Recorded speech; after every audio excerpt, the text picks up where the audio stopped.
WhatsApp guys, आज इस contract act की सीरीज़ का ये लेक्चर नंबर 7 होने वाला है, जिसके अंदर हम डिस्कस करेंगे एक्सेप्टेंस के बारे में।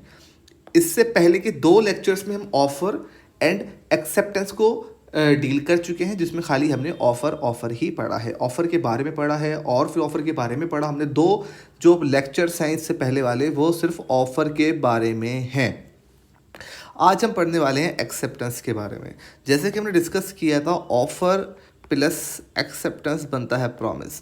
तो जितना इंपॉर्टेंट ऑफ़र है उतनी ही इंपॉर्टेंट एक्सेप्टेंस है। अगर ये दोनों सही ना हो, प्रॉमिस नहीं बन पाता। तो बिल्कुल बेसिक किसी भी चीज़ की जो फाउंडेशन है, कॉन्ट्रैक्ट की जो फाउंडेशन है, वो ये 2 चीज़ें हैं। अगर ये 2 चीज़ें आपको समझ आ गई हैं तो आगे का आपके लिए बहुत आसान हो जाएगा। आज हम डिस्कस करने वाले हैं एक्सेप्टेंस को।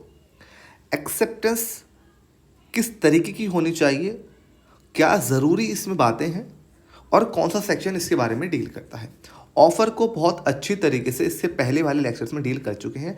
अब हम डील करते हैं एक्सेप्टेंस के बारे में। ऑफ़र के बाद एक्सेप्टेंस दी जाती है। कोई आपको ऑफ़र दे रहा है अपनी कार बेचने के लिए। अब ये आपके ऊपर है कि आप उसको एक्सेप्ट करते हैं या रिजेक्ट करते हैं। तो अब हम बात करते हैं एक्सेप्टेंस के बारे में। ऑफ़र हमने पढ़ लिया है। एक्सेप्टेंस क्या होती है? सेक्शन 7 डील करता है असेंशियल्स ऑफ वैलिड एक्सेप्टेंस। तो सेक्शन भी आप याद करेंगे क्योंकि ये पूछ लिया जाता है। Essentials of valid acceptance, valid acceptance के लिए क्या असेंशियल्स है जो कि ज़रूर होना ही चाहिए, वरना जो एक्सेप्टेंस है वो नहीं मानी जाएगी। ध्यान दीजिएगा और साथ के साथ नोट्स बनाते हुए चलो, वीडियो को पॉज कर लिया करो और जो पॉइंट्स मैंने लिखे हुए हैं इसी पॉइंट्स के अकॉर्डिंग अपने नोट्स को बनाओ। अब वो आपके ऊपर है कितना आप शॉर्ट लिख सकते हैं, कितना कंसाइज लिख सकते हैं या एग्जैक्ट आप उतारते हैं। पहला पॉइंट हम देखते हैं, acceptance must B absolute and unqualified. 2 point यहाँ है, मस्ट बी एब्सोल्यूट हो, अनक्वालिफाइड हो। क्या मतलब है इनका, ज़रूर देखते हैं। Even the slightest deviation from the terms of the offer makes the acceptance invalid. आपसे कहा ऑफर के अंदर कि हम 25,000 की आपको मोबाइल बेच रहे हैं कि आप खरीदेंगे, आपने एक्सेप्टेंस दे दी और इसमें देखा 25,000 रुपये जो है ना, ये 5-5 हज़ार रुपये करके 5 महीनों में दिए जाएंगे। ठीक है, ये इसकी कंडीशन थी, इसके टर्म्स थे, ये इसके टर्म्स थे। आपने क्या किया, आपने एक्सेप्ट तो कर लिया और आपने क्या किया, जो है आपने पहले महीने का दे दिया, दूसरे महीने का स्किप करके तीसरे महीने आपने 10,000 रुपये दे दिए। तो ऐसी एक्सेप्टेंस, हालांकि आपने पैसे पूरे दिए लेकिन उसके टर्म्स से स्लाइटेस्ट डेविएशन भी अगर होगा, थोड़ा सा जो उस ऑफ़र में से हटके अगर आपने एक्सेप्टेंस में परफॉर्म करेंगे तो वो एक्सेप्टेंस इनवैलिड मानी जाएगी। जिस तरीके का ऑफ़र है आपको उसी पे ही, उसी के अकॉर्डिंग एक्सेप्टेंस को देना है। आप उसमें फिर फेरबदल नहीं कर सकते, स्लाइटेस्ट डेविएशन भी नहीं किया जा सकता। ऑफ़र के अकॉर्डिंग जैसा ऑफ़र था वैसे ही होगा।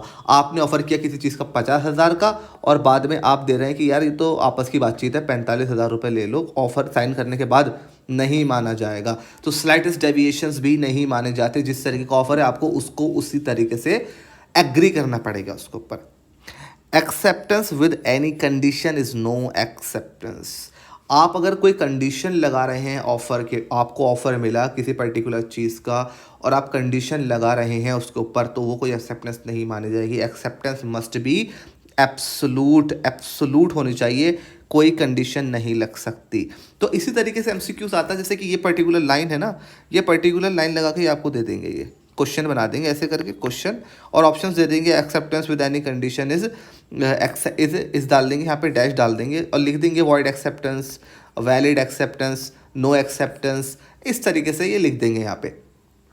अब वो आपको देखना है कि आप किस तरीके से इसको करते हैं। अब हम आते हैं पॉइंट नंबर 2 पे। It must be given by a person to whom the offer was made. 4 लोग हैं, 1 2 3 4। It must be given by the person whom the offer was made. Offer दे रहा है ये इसको, किस चीज़ का ऑफर दे रहा होगा, किसी भी चीज़ का ऑफर दे सकता है। पेन बेचने का दे सकता है, अपना लैपटॉप बेच रहा है, कुछ भी बेच सकता है, इसको ऑफर दे रहा है किसी भी चीज़ का। एक्सेप्टेंस यही देगा। इसके बिहाफ पे अगर ये एक्सेप्टेंस देगी तो ये कोई एक्सेप्टेंस नहीं मानी जाएगी, काट दिया जाएगा इसको। तो जिसको ऑफर दिया गया है ना वही एक्सेप्टेंस देगा, उसके बिहाफ पे कोई और एक्सेप्टेंस नहीं दे सकता। एक केस है हमारे पास बुल्टन वर्सेस जॉन, ये इसी का ही एग्जांपल है। बुल्टन जो है एक बिजनेस को खरीद लेता है जो कि ब्लॉकलेहर्स्ट का होता है। इनका एक बिजनेस होता है जो कि बुल्टन खरीद लेता है। जॉन्स जो है वो हमेशा इनसे शॉपिंग करता था, ये ब्लॉकलेहर्स्ट से हमेशा शॉपिंग करता था, जब भी डीलिंग करता था उन्हीं के साथ करता था। उसे नहीं पता कि बुल्टन ने टेक ओवर कर लिया बिजनेस को। जॉन एक ऑर्डर देता है, ऑर्डर का मतलब ये एक ऑफर देता है, हम ऑफर देते हैं हमें कितना माल चाहिए बेसिकली, तो एक ऑर्डर देता है ये गुड्स के लिए ब्लॉकर्स को, लेकिन उसे नहीं पता बुल्टन ऑफर को टेक ओवर कर चुका है। जिस ऑफर को बुल्टन जो है सप्लाई करता है विदाउट इन्फॉर्मिंग जॉन्स, उसे बताता नहीं है कि वो बिजनेस को टेक ओवर कर चुका है। जब जॉन को पता लगता है कि जो उसके पास सामान आया है वो ब्लॉकलेहर से नहीं बल्कि बुल्टन से आया है, तो पैसे देने से मना कर देता है। बुल्टन जो है उसको सू कर देते हैं कोर्ट के अंदर पैसों के लिए। कोर्ट कहता है जॉन लिएबल नहीं है इस चीज़ के लिए, क्योंकि जो इसने कॉन्ट्रैक्ट ऑफर दिया था वो ब्लॉकलेहर्स्ट को दिया था, उसके इंटेंशन में ब्लॉकलेहर्स्ट था। एक्सेप्टेंस माल देकर आपने दे दी, तो ऑफर जिसको गया है वही एक्सेप्टेंस देगा, आप एक्सेप्टेंस नहीं दे सकते। तो ये पॉइंट इसमें है कि it must be given by a person to whom the offer was made, जो हमने यहाँ पे देखा। सपोज करिए जैसे ये स्टिकर हमने यहाँ पे देखा है, ये जो हमने इलस्ट्रेशंस देखी है इसी तरीके का ये है। ऑफर जिसको गया है वही इस पे एक्सेप्टेंस देगा, कोई और बंदा एक्सेप्टेंस नहीं देगा। मैनर ऑफ एक्सेप्टेंस, किस तरीके की एक्सेप्टेंस होनी चाहिए। तीसरा पॉइंट है manner of acceptance. Acceptance should be expressed, एक point, in some usual and reasonable manner. Express की जाए किसी यूजुअल एंड रीजनेबल मैनर में। आउट ऑफ द ब्लू आप एक्सेप्टेंस नहीं देंगे, जो तरीका होता है रीजनेबल आदमी का, इंसानों का, उसी तरीके से आप एक्सेप्टेंस को देंगे। एक्सेप्टेंस ओरली भी हो सकती है और राइटिंग में भी हो सकती है, और बल्कि इम्प्लाइड भी हो सकती है। तो 3 तरीके से एक्सेप्टेंस हो सकती है, ओरली, राइटिंग में और इम्प्लाइड। इम्प्लाइड का मतलब क्या होता है हम पहले डिस्कस कर चुके हैं, जिसमें हम एक्शन से एक्सेप्टेंस या ऑफर को देते हैं। जैसे कि आप दुकान पे गए और आप अक्सर उस दुकान पे जाते रहते हैं, तो आपका एक ऐसी बाउंडिंग बन जाती है कि आप जाते हैं ना तो वो दुकान वाला आपको देखते समझ जाता है आपको क्या लेना है। आप गए, आपको देखते ही आपने क्या क्या एक्शन किया, आप उसकी दुकान पे गए ना, आपने ऑफर कुछ नहीं दिया, आप बस गए, तो ये इम्प्लाइड आपने ऑफर दिया उसको, क्योंकि आप दुकान पे गए तो बेसिकली कुछ लेने ही गए होंगे, और उसने इम्प्लाइड एक्सेप्टेंस ही आपको सामान दे दिया। तो आपने कुछ बोला नहीं, कुछ करा नहीं, खाली एक्शन से आपका कॉन्ट्रैक्ट बन गया, तो इसे इम्प्लाइड कहते हैं। ना ओरली है ना रिटर्न है, इम्प्लाइड एक्शन से कॉन्ट्रैक्ट हो गया। तो एक्सेप्टेंस 3 तरीके से हो सकती है।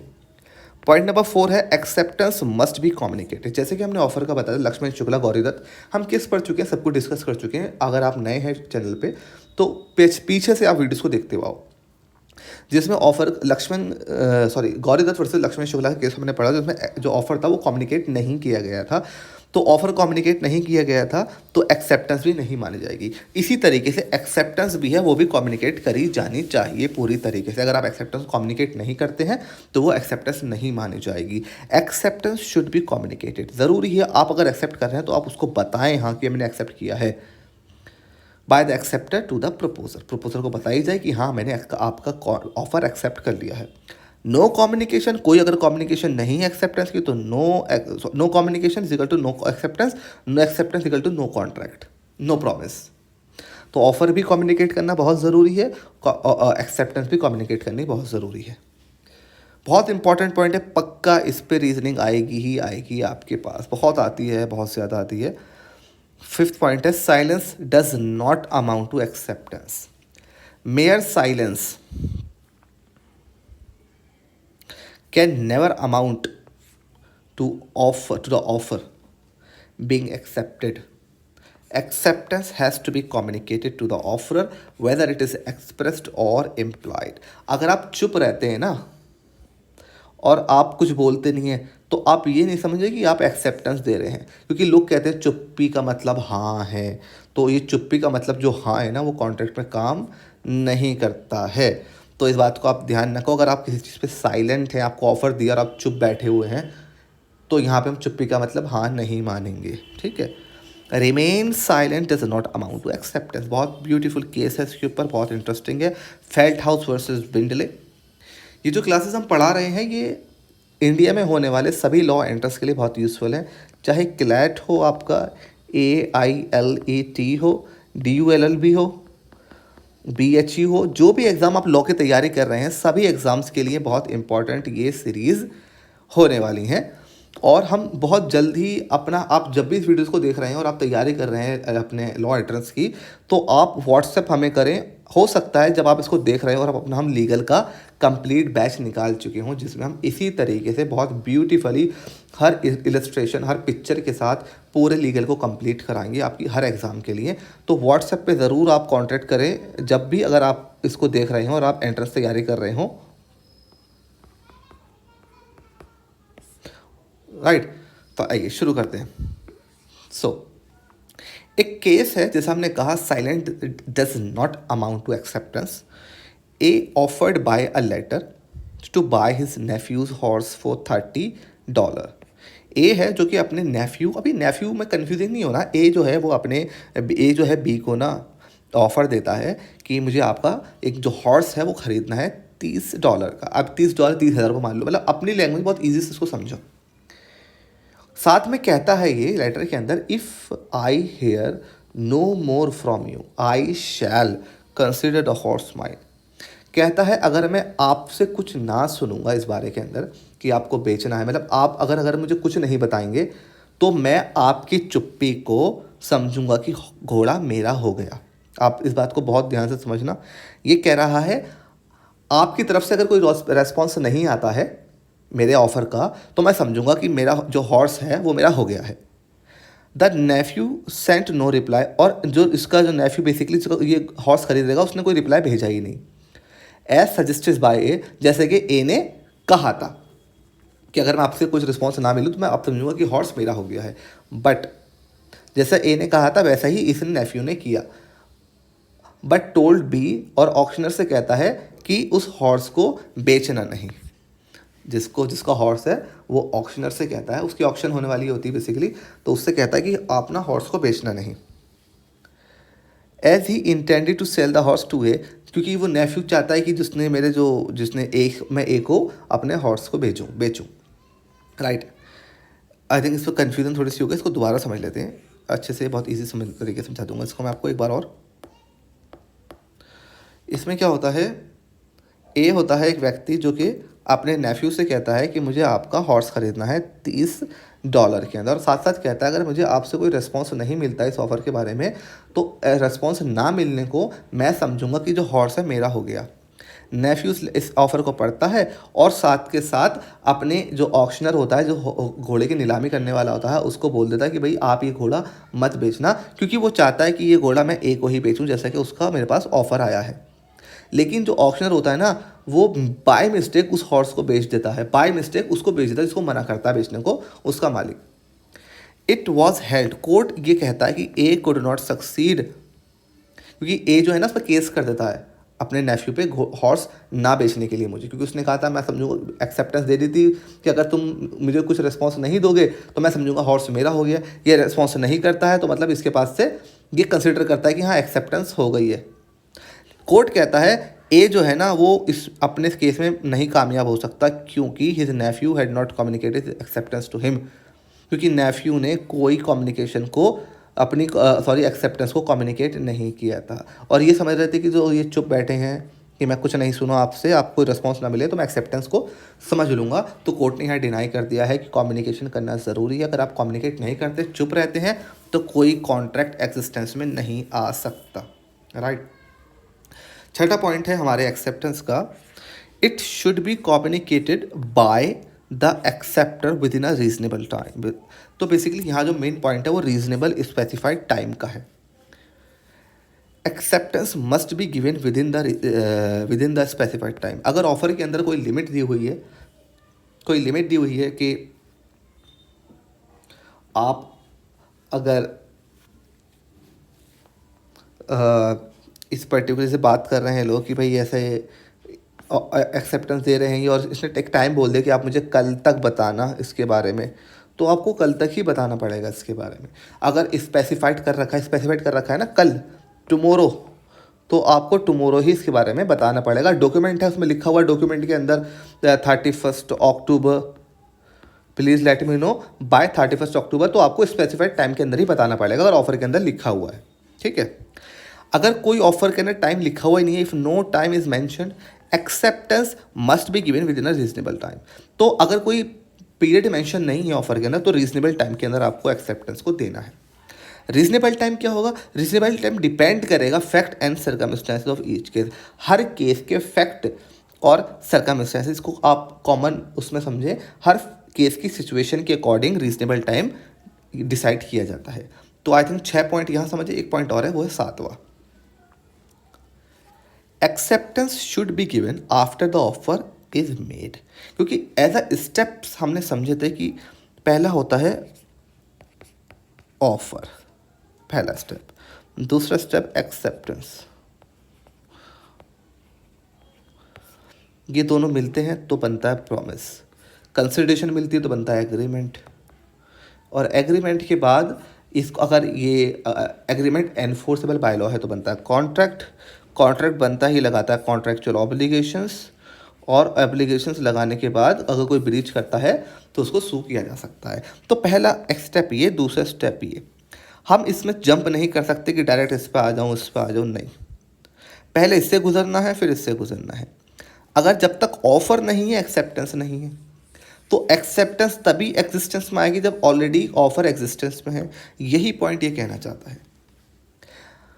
Acceptance should be given after offer is made, offer बनने के बाद।